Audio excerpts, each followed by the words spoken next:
kena ikut cara Rasulullah sallallahu alaihi wasallam. Maka Nabi ada cerita dak akhir zaman perihal umatnya bagaimana? Ada. Antara hadisnya itu, sayusibu ummati akhir zaman, akan dibalakan umat aku akhir zaman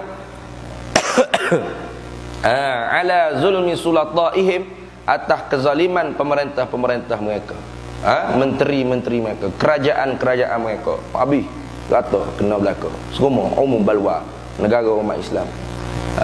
Maka apa ubatnya? 3 Nabi sebut. Ketiga-tiga yang selamat tu, itulah ubatnya. Mana?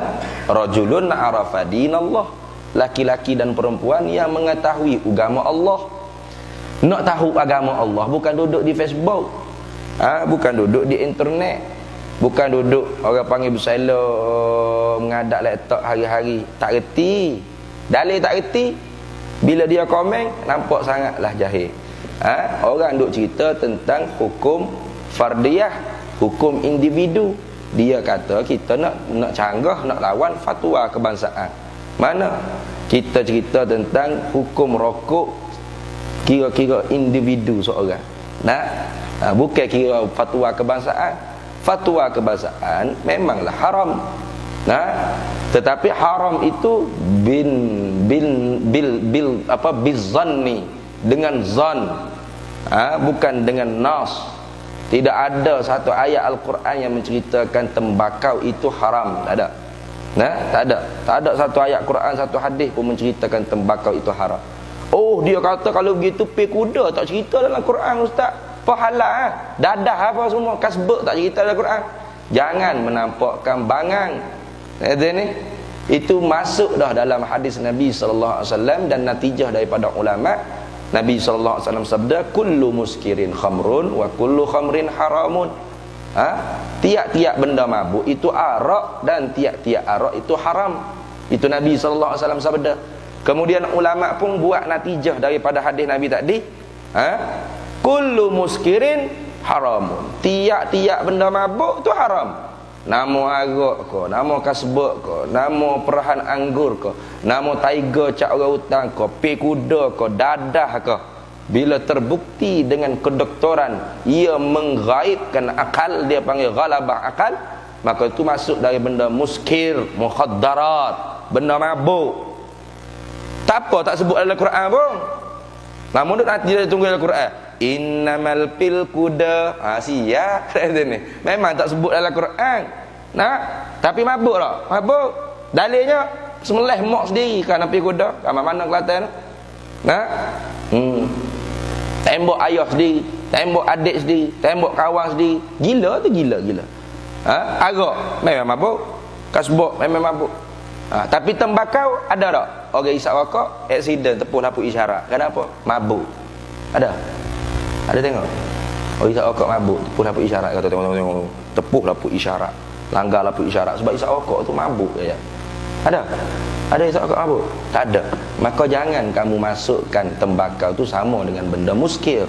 Tak sama. Kerana Nabi sallallahu alaihi wasallam telah menyatakan, innal halala bayyinun wa innal harama bayyinun. Benda yang halal itu sudah terang dinyatakan, dan hukum yang haram juga telah terang dinyatakan. Terang dah. Telah terang dinyatakan. Faham tak terang? Wa bainahuma umurun mushtabihatun. Di antara yang halal dan yang haram yang sudah nyata terang disebut dalam nas, ada perkara-perkara yang kesamaran hukum dia. Seumpama tadi, kerana tembakau tu baru je pada zaman kerajaan Uthmaniyah diperkenalkan dalam dunia umat Islam oleh orang Eropah. Orang Eropah baru perkenalkan daun tembakau ni. Hisapan tembakau yang kita panggil rokok ni baru. Maka bila tidak ada dalam Quran dan hadis Nabi sallallahu alaihi wasallam, dan tidak ada pernah diijmakkan oleh ulama dulu, tak ada. Orang kata dulu tak ijmak, sekarang ijmak dah ustaz. Buat mari kita ijmak, mari. Aku nak tengok kitab ulama kata ijmak dah hukum tu. Ada tak? Dia pandai-pandai kata ijma'. Tak ada. Sekarang pun jumhur fatwa kebangsaan seluruh dunia umat Islam, bukan sekarang, zaman kerajaan Uthmaniyah, mufti kerajaan Uthmaniyah telah mengeluarkan menghisap rokok itu haram. Kenapa? Ketagih dia tu telah berleluasa membimbangkan kerajaan. Maka mufti kerajaan Uthmaniyah pun keluar ke haram. lama dah haram. Mazhab Hanafi kebanyakan ulamanya, jumhur mazhab Hanafi haram. Hingga Syekhul Azhar, Syekh Ali Al-Ajhuri, dia karang satu kitab i'tira, lawan puak-puak ulama-ulama Hanafiyah yang mengatakan haram rokok tu. Satu kitab Tuhfatul Ikhwan fi ahkami syarbid dukhan. Ada satu kitab dia karang khas untuk i'tira, untuk rak, untuk lawan ulama-ulama yang mengatakan rokok itu haram. Jadi haramnya rokok itu dengan khilafiyah. Kenapa amalan? Bukan nas. Maka tak masuk dalam benda mungkar. Tak masuk dalam marra'a minkum munkaran falyughayyirhu biyadihi. Fa illam yastati' fa bilisanihi wa illam yastati' fa biqalbihi wa dzalika adhaful iman. Kalau kamu melihat benda mungkar, maka hendak diubah dengan tangan, dengan kuasa. Maka kalau tidak mampu, maka dengan lidah. Kalau tidak mampu lagi dengan hati. Maka demikian itu selma lemah iman. Tak masuk tu. Dia tak sama dengan arak. Arak masuk. Kenapa? Mungkar. Kita berjalan-jalan kat restoran, tiba-tiba tengok pocik-pocik duduk minum arak, botol-botol arak banyak atas meja. Apa tanggungjawab kita dengan keadaan begitu? Masuk dalam hukum tadi. Falyughayyirhu biyadihi. Wajib kita kena ubah dengan kuasa. Kalau kita ni orang ada jawatan, orang yang disegang oleh orang yang boleh kebok-kebok atasan, kita peracur lalu bau. Wajib. Kita mampu. Orang pun tak akan lawan kita. Falyughayyirhu biyadihi. Kalau tak mampu gitu, kerana kita ni orang biasa-biasa aja. Kalau tepi buat gitu kan, katak kau kita tak apa-apa, lunyai pula kita. Kita mampu, tapi kalau nasihat, fabilisan ni, kena nasihat. Haram ni, apa ni pocik-pocik ni minum natai setan ni, haram. Kalau tak mampu juga, tebing kau ke genyeh, mulut kau leceh dengan cili padi kau tu ni, dengan cabai kau tu ni. Tak berani kita nak berceramah, nak syarah. Kita pun benci dengan hati itu, diperintah lagi. Tak ada tengok beci kau siapa? Beci kau arak tu. Perbuatan minum arak bukan beci kau orang tu dak. Lagu tu. Jadi kerana apa tu? Mungkar. Apa makna mungkar?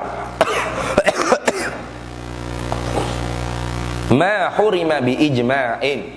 Perkara yang diharamkan dengan ijma' ulama, bal qabla al ijma' bin nassi. Bahkan sebelum daripada ijma' dengan nas Al-Quran, hadis Nabi sallallahu alaihi wasallam. Itu orang panggil mungkar. Arak tak ada ulama khilaf. Tidak kata mazhab Syafi'i dia kata haram arak ni. Kalau mazhab Maliki sunnah. Ada. Arak ni khilaf ulama. Ada. Semua sepakat arak haram. Bahkan bukan ijma' saja, belum daripada ijma'. Ulama mengijma', ulama mensepakati hukum tu haram, belum pada tu Al-Quran hadis sebut dah secara nyata haram. Maka tu benda mungkar. Ada pun rokok bukan benda mungkar. Kita berjalan-jalan, kita tak isap rokok, tiba-tiba lalu tepi kedai, restoran, kedai kopi, pocik-pocik duduk isap rokok. Boleh tak kita nak amal falyughayyirhu biyadihi? Astagfirullahalazim, haram ni pocik. Kita pun lapah rokok mulut dia. Terang nak tahu kalau bergocah kan. Dahi-dahi mahal ni. Maka tak masuk. Haramlah. Haram dengan khilafiyah. Maka kalau undang-undang fatwa daripada kebangsaan, fatwa kerajaan ulil amri kata haram, itu hak mufti. Kerana mufti berhak mengeluarkan fatwa benda yang tak jelas, atas timbangan neraca ilmiah dia, melihat di mana banyak manfaat mudarat, maka dihukumkan dengan benda yang dilihat. Far'un an tasawwurihi, hukmu syai' far'un an tasawwuri, hukum atas sesuatu tasawur pada faraknya. Maka bila mufti melihat bahawasanya rokok itu banyak mudarat daripada manfaat, maka adabul ifta, saddul zara'i dan saddul ba', maka dikeluarkan hukum haram. Bukan haram qat'i, haram zanni. Sekalipun gitu haram zanni. Tak ada dalam Quran. Maka bila haram tu haram zanni, maka kembali kepada individu seorang ni. melihat kepada individu seorang. Maka individu seorang tak sama. Ada orang penyakit dia kena benda tu, tak boleh, sikit tak apa dah, baru tak mabuk. Contoh, kita buat contoh dalam video yang mau duk viral tu lah. Kita buat contoh, seorang yang nak pergi tangkap ikan di lautan, dia nak cari nafkah wajib dia. Maka dia tak dapat nak pergi tangkap ikan, melainkan kena hisap rokok suria 3 batang. 3 sunat dia ya. Nah, baru dia tak mabuk laut, mabuk air. Maka apa hukum di dia, bukan di kita, di dia seorang. Tiga tu. Saya tak boleh Ustaz, kalau saya tak hisap rokok, saya tak boleh nak pergi tangkap ikan. Tak tangkap ikan, lapar nak bini saya itu. Tak tertunai nafkah wajib saya itu. Macam mana Ustaz nak buat? Maka di situlah hukum individu seorang tersebut. Oleh kerana kamu nak pergi ambil ni, nak tunai ni nafkah yang wajib, maka tak akan sempurna benda wajib melainkan dengan rokok. Maka rokok tu wajib. Sudah. Nah, kenapa? Masuk dalam kaedah ma la yatimul wajib, perkara yang tak sempurna benda wajib melainkan dengan perkara tersebut baru sempurna. Maka perkara tersebut wajib. Wajib isap rokok atas apa? Atas orang tu, bukan atas orang lain. Individu seorang. Bukan wajib atas tu. Kalau itu wajib ni isap rokok ni, semua kena isap rokok ah. Bangang molek mu ni. Wajib atas individu seorang tersebut. Sedap gitu. Boleh jadi wajib dan pula fatwa kebangsaan kata haram. Kalau gitu saya tak dapat nak tangkap ikan, melainkan kena minum arak 1 botol 2 botol baru boleh pergi tangkap ikan. Boleh tak jadi arak tu wajib? Jangan nampak tolol sangat Pak Leh. Jangan nampak tolol sangat. Arak tu haram dengan qat'i, bukan zanni. Disebut dalam Quran innamal khamr. Innamal khamr wal maisir, disebut ayat khamr. Maka tak boleh nak kiyah dengan rokok. Ada juga duk kiyah gitu. Kalau gitu sedap guna kaedah piu ni kata. Saya tak dapat nak bangun subuh melainkan kena berzina dulu. Jadi adakah zina tu wajib? Sebab semaya subuh tu wajib. Dia tak faham. Zina tu haram qat'i, bengang. Disebut dalam Quran wala taqrabuz zina az-zaniyatu waz-zani. Jangan muduk kiyah dengan benda haram dengan zanni. Haram rokok tadi zan ulama, ijtihad ulama. Ada ulama kata haram, ada ulama kata makruh, ada orang kata hukum individu kembali pada hukum taklifi yang 5. Yakni kalau cukup sah syarat manik fasad sabab, hukum wad'i dipukul dengan 5 dipukul dengan 5, maka jadilah hukum tu wajib ke haram ke makruh ke sunat ke haram. Ada ulama berfatwa dengan bagai-bagai fatwa. Maka ketika itu kaedahnya al-ijtihadu la yunqadu lil ijtihadi. Ijtihad ulama yang lain tidak dapat menghilangkan ijtihad ulama yang lain. Kembali pada individu masing-masing. Itu maksud. Tapi oleh kerana tak mengaji usul fiqh, tak mengaji usul fiqh, kerana itulah ramai pelik ni, songsang ni, huraian yang tak pernah didengar ni, fatwa kebangsaan kata haram kan? Memang fatwa kebangsaan kata haram. Itu fatwa, itu orang panggil hukum yang dikeluarkan oleh mufti, oleh fatwa kebangsaan. Tetapi hukum tersebut, kenapa ada orang panggil mufti? Kenapa ada ifta, fatwa? Karena tidak ada dalam Quran hadis Nabi sallallahu alaihi wasallam dan tidak pernah diijma'kan oleh ulama. Perkara yang sudah ada nas dalam Quran hadis dan telah diijma' oleh ulama dalam kitab-kitab ulama, tidak boleh lagi berfatwa. Jelas dah. Ada fatwa tentang zina. Ada tak? Mufti Selangor baru keluar fatwa pada tahun ni zina ni haram. Ada tak? Tolong benar. Tak perlu keluar dah kerana benda tu jelas dah. Benda jelas tak perlu fatwa. Fatwa ni benda tak jelas. Maka rokok tak jelas, sebab tu ada fatwa. Bila hukum tu pada benda yang tak jelas, maka kembali kepada zanni. Bila hukum tu zanni haram dengan zan, maka tentu ada hukum fardiyah, hukum individu ni. Kerana bukan benda qat'i. Dan yang kiyah tak sama. Dah kenapa jadi gitu? Kerana juhala, jahil, dak ngaji. Nah, duk sibuk nak ceramah politik tu, ceramah politik ni, melopak situ, melopak sini, terjun situ, terjun sini. Ha? Hunggah situ, hunggah sini, berlari situ, berlari sini. Ngaji kita dak. Tak belajar qawaid fiqhiyah, tak belajar usul fiqh, tak belajar. Nah, maka sebab tu tak reti adabul ifta, adabul fatwa, tak reti orang panggil khilaf ulama, tak reti apa. Maka sebab tu jahil berleluasa. Dia tak faham. Tak faham apa hak sedang dihuraikan. Dia tak reti hak duk hurai ni bukan hukum hak dipakai ramai-ramai. Hukum hak dipakai ramai-ramai itu pakailah hak fatwa kebangsaan tu, hak mufti tu. Tetapi bila dah ada fatwa, maka tentulah alamat tanda benda tu bukan qat'i, bukan dengan ijma', bukan dengan nas, maka kembali ada hukum fardi, ada hukum individu seorang. Maka individu boleh jadi orang panggil benda tu haram sungguh kalau benda, kalau mudarat dengan segera. Yang ni doktor kata kalau pak cik isap rokok sebatan ni memang mati dah, pak cik mati terus dah. Dia isap juga haram dia kata, kerana mudarat yang segera. Adapun mudarat yang berlambatan tak boleh nak hukum dengan mudarat yang segera, sama tak boleh. Semua ada mudarat belaka. Ada mudarat belaka. Nasi ada mudarat. Ada tak nasi makan malam-malam ada mudarat? Ada. Cik mani. Makan lemak-lemak, makan yang KFC ada mudarat.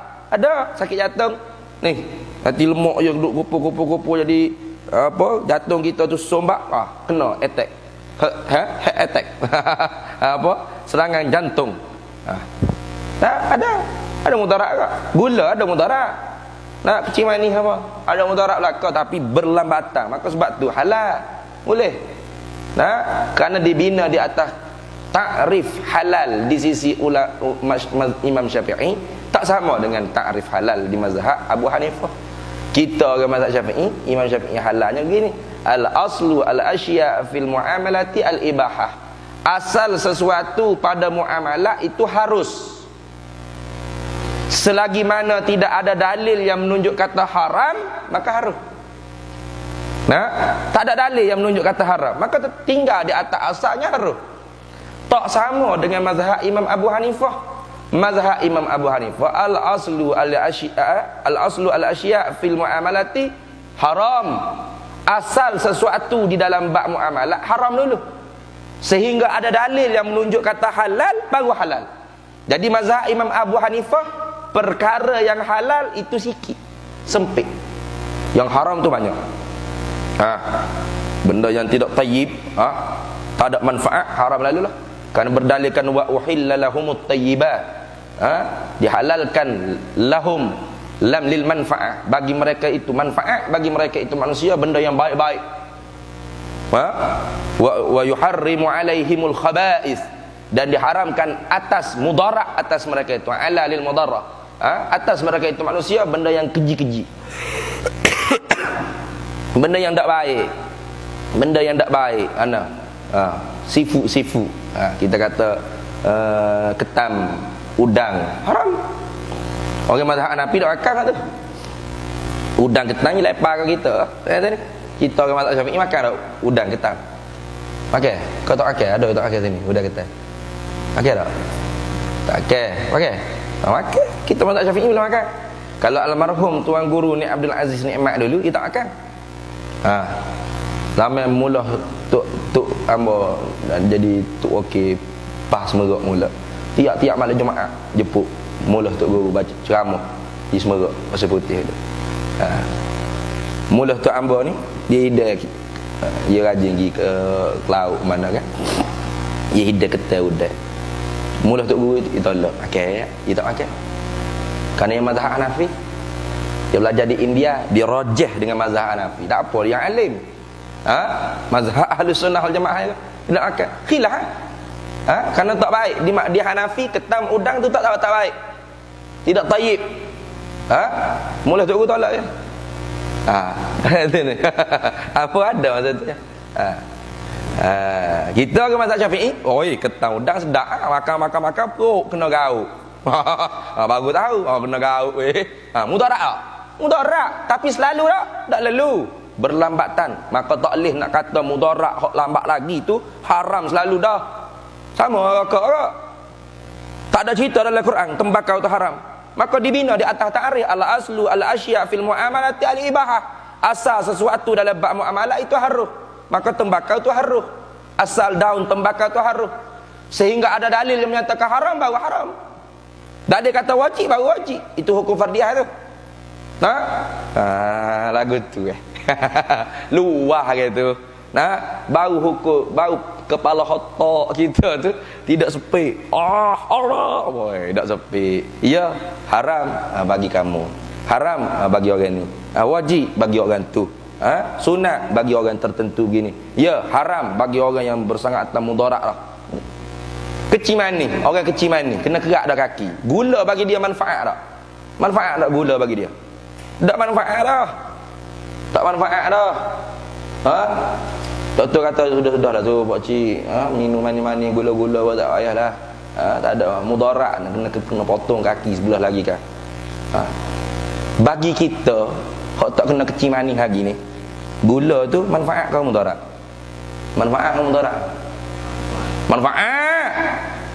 Orang akak TO tawar muka gini.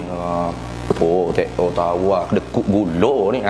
Nak marah selalu kita. Manfaat bagi kita, bagi orang kecil manis mudarat. Tapi kalau dia pergi beli gula, bazir tak? Orang kecil manis jalan kecok-kecok beli gula banyak. Tukar kedai rucik kata, "Nu apa ni Pak Mak? Gula banyak-banyak, kaki tu kena potong dah kan?" Dia kata nak pergi sedekah ke budak-budak pondok. Manfaat tak? Manfaat. Nu apa gula banyak-banyak ni kena kecil manis ni kan? Nak minum, nu apa ni Pak Mak? Aku nak biar kena potong belakang, kaki, tangan semua sekali. Mudarat tak? Mudarat. Nu apa ni Pak Mak? Gula banyak-banyak ni kena kerak kaki, kecil manis dah kan ni? Saja beli gula ni nak letak dalam lubang jamban, nak flush. Aku sakit hati sangat gula ni. Gula membunuhku. Membazir. Membazir. Dia faham molek. Bazir. Dia bukan semua tu jadi bazir. Orang yang tidak merokok, beli rokok, dia pergi bubuh dalam lubang jambang, itu memang bazir. Kerana beli sesuatu tak dapat ambil sesuatu daripada benda tu. Tu membazir. Perokok dia beli rokok, dia hisap, maka manfaat bagi dia. Manfaat bagi dia lah. Membazir tak? Tak bazir bagi dia, dia guna tu. Dia guna, dia dapat ambil sesuatu daripada sesuatu benda yang dia beli tu. Tak bazir. Baju kita ni selan ni ada. Iya rumah tengok almari besar berapa penuh jubah lah tu. Tapi kita pakai belakang. Pakai belakang pergi berjalan mana-mana, orang panggil gila dah. Tebal betul dah lah. Mana ustaz pakai belakang jubah ni nampak tebal. Dia kata bazir letak dalam almari. Tak guna. Dia kata baik kena pakai belakang lah. Lagu tu ke? Dah tu pakai selah ya. Hak lain duduk dalam almari belakang. Bazir tak? Tak bazir. Kerana hari ni pakai hak ni, esok pakai hak tu, lusa pakai hak tu. Banyak baju pakai belakang tapi bukan sekaligus. So-so-kara. Tak bazir panggil. Melainkan pak beli baju kat 100 almari.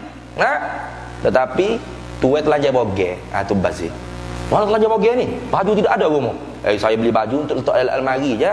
Saya sendiri tak saya pakai baju seluar ni. Telanjang. Itu membazir dia panggil. Kenapa ni Pak Mak beli kereta kat sampai 10 biji ni? Membazir lah. Satu cukup lah. Satu cukup lah. Kereta ada berapa? Ada kereta kat rumah? Ada berapa kereta kat rumah?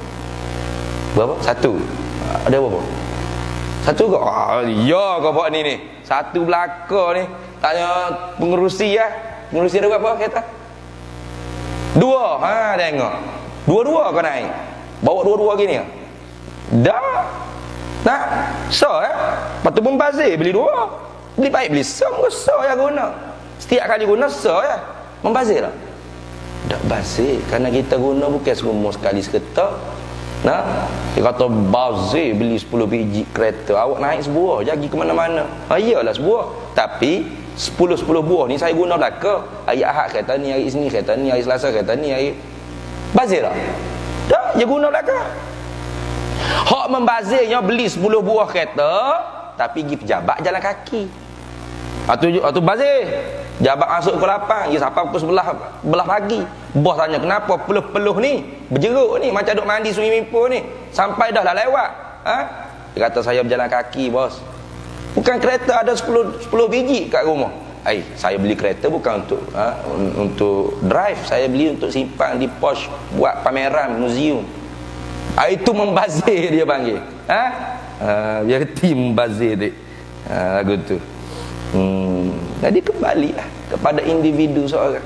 Orang yang dah tak isyak, alhamdulillah, comel. Pegang dengan fatwa kebangsaan lagi bagus. Tetapi ada individu seorang yang bermasalah, maka oleh kerana benda tu bukan dengan qat'i tetapi bizanni, maka ada hukum orang panggil individu seorang. Itu kena belajar.